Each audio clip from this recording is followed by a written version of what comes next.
Olha, a gente fala agora sobre política. O ex-ministro da Saúde, Marcelo Queiroga, é o mais novo integrante do PL. Há também expectativa de que ele entre na disputa pela prefeitura de João Pessoa na eleição do ano que vem, 2024. Para falar mais sobre essa filiação, movimentação política, a gente conversa justamente com o ex-ministro Marcelo Queiroga. Tudo bem, ministro? Mais uma vez, muito obrigado por estar aqui conosco na Jovem Pan. Bem-vindo.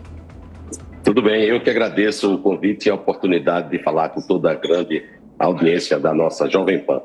Bom, ministro, a intenção de entrar na política, o senhor acha que a partir de agora pode tentar justamente essa disputa pela prefeitura, mesmo com alguns integrantes do PL na região querendo defender outro nome? De que forma o senhor deve trabalhar a partir de agora? Não largou a medicina, né?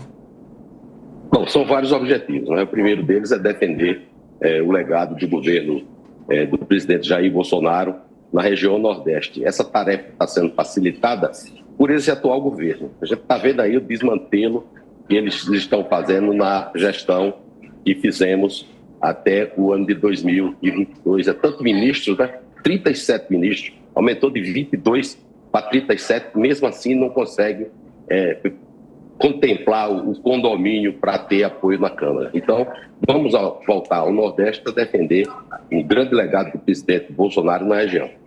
Essa questão de candidatura a prefeito é algo que tem que ser reavaliado em 2024, em virtude da conjuntura política, e eu recebi uma recomendação do presidente Bolsonaro, foi justamente para harmonizar as relações do partido no estado da Paraíba, porque se essas relações fossem harmônicas, o nosso resultado lá, sobretudo em João Pessoa, poderia ter sido bem melhor, já que a diferença de votos entre o presidente Bolsonaro e o outro candidato foi ínfima. Diogo Chama, a sua pergunta. Ministro, bom dia. O senhor que foi ministro da Saúde, né, teve aí um período importante, muito difícil, né, durante o período final aí, digamos, da pandemia. Como o senhor vê o assédio que o governo atual tem sofrido atualmente por parte de alguns partidos do Centrão para colocar as mãos e assumir esse Ministério da Saúde que tem um orçamento tão grande? Isso é pela conduta do atual governante, né? O presidente Bolsonaro já foi eleito com uma agenda de não lotear o governo, de não entregar os ministérios por uma indicação meramente política. Eu sou uma prova disso. Quem me conhecia? Eu estava lá no estado da Paraíba e o presidente me convocou para essa missão. Quando eu assumi, eram 3.600 óbitos por dia, em média. E quando eu saí, oscilava em torno de 100. Então, um governo frágil como esse, ele fica susceptível a esse tipo de captura do executivo pelo poder legislativo. Dávila? Bom dia, ministro.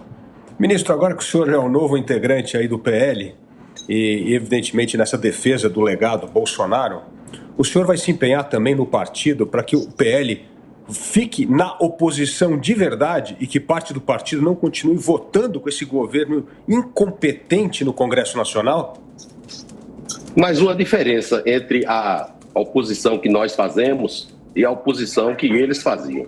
A oposição que eles faziam era uma oposição ao país, não era uma oposição ao governo. Então, há alguns temas que, eventualmente, o PL aprova, né? Como, por exemplo, já desde o ano passado, a recomposição do orçamento, né?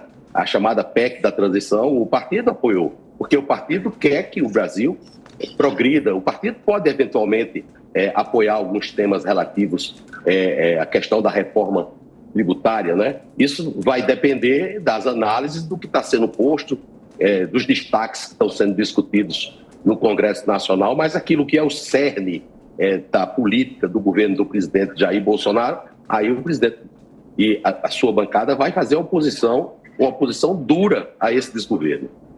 Beraldo. Ministro, bom dia. Na eleição do ano passado, o senhor comentou que na capital, João Pessoa, houve uma disputa muito acirrada, mas no estado o presidente Lula acabou tendo o dobro de votos do presidente Bolsonaro. Além disso, o governador eleito é um governador que foi apoiado por Lula. Como é que o senhor vê esse cenário eleitoral para o ano que vem? O senhor acredita que é possível que a direita se fortaleça no estado diante desses tropeços que o governo tem dado?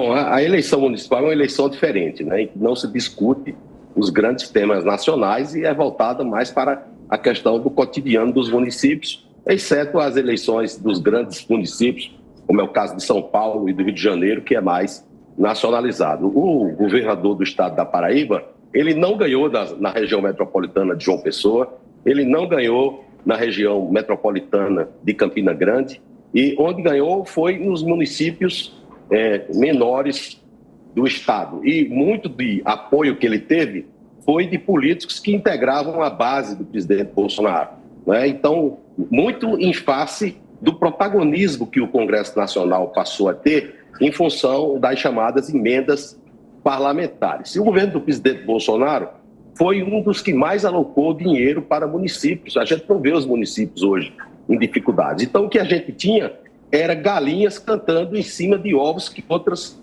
pôs. Então, é por isso que o presidente Bolsonaro precisa se fazer representar na região pelos seus ministros. E a região Nordeste, ao contrário do que se diz que o presidente é contra o nordestino, eu era o ministro de uma das principais pastas e não tinha essa história de lotear cargo, não. E houve pressão para isso. O presidente não cedeu. O ministro Rogério Marinho, que faz um trabalho excepcional no Senado Federal, o ministro Gilson Machado, o ministro do Turismo, o ministro João Roma, né, e o próprio ministro Ciro Nogueira, que apesar de ser do PL, era o ministro do governo do presidente Bolsonaro. Então nós vamos nos unir para mostrar à população nordestina,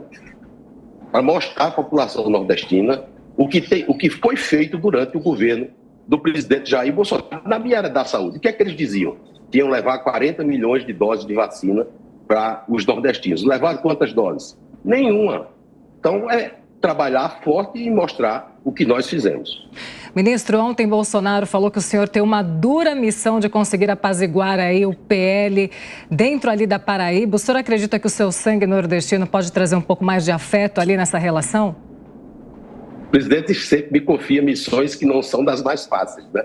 Então, se ele me confia essas missões, é porque ele sabe que eu tenho capacidade de suscitar um entendimento entre os nossos valorosos colegas do Partido Liberal, da cidade de João Pessoa e do estado da Paraíba. E nós temos lideranças competitivas longe de ser um problema.